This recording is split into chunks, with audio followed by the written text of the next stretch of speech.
యాదగిరిగుట్టలో September 8, 9, 10 తేదీలో జరగనున్న అఖిల భారత యువజన సమైక్య తెలంగాణ రాష్ట్ర 3వ మహాసభలను జయప్రదం చేయాలని మాజీ యువజన నాయకులు సిపిఐ జాతీయ కార్యదర్శి పల్లా వెంకటరెడ్డి పిలుపునిచ్చారు. ఈ సమావేశంలో యాదాద్రి భువనగిరి జిల్లా అధ్యక్షులు ఎల్లంకి మహేష్ అధ్యక్షతన జరగగా ఈ మహాసభలను చారిత్రాత్మకంగా విజయవంతంగా నిర్వహించేందుకు ఆహ్వాన సంఘం సమావేశం నిర్వహించారు. ఏఐవైఎఫ్ రాష్ట్ర 3వ మహాసభల ఆహ్వాన సంఘం committee chief patron Palla Venkatareddy, patrons 1 Ujjaini Yadagirirao, మాజీ ఎమ్మెల్యే బొలగాని సత్యనారాయణ, చేడే చంద్రయ్య, గోదా శ్రీరాములు గౌరవ అధ్యక్షులుగా, నెల్లికంటి సత్యం ఎమ్మెల్సీ అధ్యక్షులు యానాల దామోదర్ రెడ్డి, ప్రధాన కార్యదర్శి పేరబోయిన మహేందర్, కోశాధికారిగా కళ్యాణ్ కృష్ణ, సహాయ కార్యదర్శిగా ఎల్లంకి మహేష్, వెంకటేశ్వర్లు కొండలతో పాటు ఉపాధ్యక్షులు, సహాయ కార్యదర్శులు ఎన్నుకున్నారు.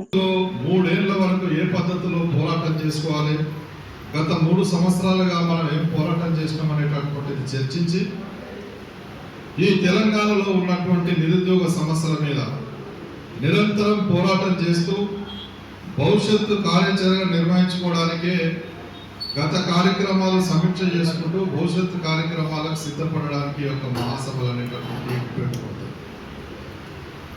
ఈ ప్రాంతం ఉమ్మడి నల్గొండ ఉన్నప్పుడు బలమైనటువంటి ప్రాంతం.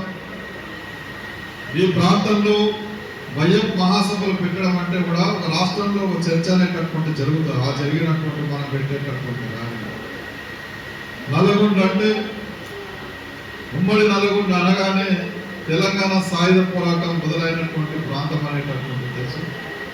కాబట్టి అదే పద్ధతుల్లో ఈ యువజన మహాసభలు ఉంటాయి. ఆ స్ఫూర్తితో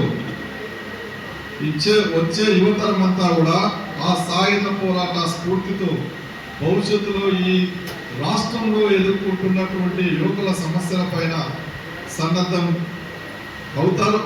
ఎందుకంటే మనకు చరిత్ర అట్లాంటిది.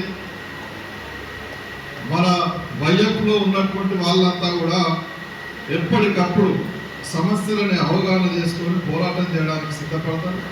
అలాగే వీటన్నింటినీ యువత దగ్గరికి తీసుకుపోవాలంటే మరి యువజన సమాఖ్య సమావేశాలతో పాటు సోషల్ మీడియా కూడా సరైన పద్ధతిలో వినియోగించుకొని మరి వాళ్ళు ముఖ్యంగా నేను సూర్యాపేట జిల్లా యువజన సమాఖ్య నాయకులకు పార్టీ నాయకులు చేసే విజ్ఞప్తి, కమ్యూనిస్ట్ పార్టీ ఉన్న ప్రతి గ్రామంలో యువజన సమాఖ్య ఏర్పాటు చేయాలి.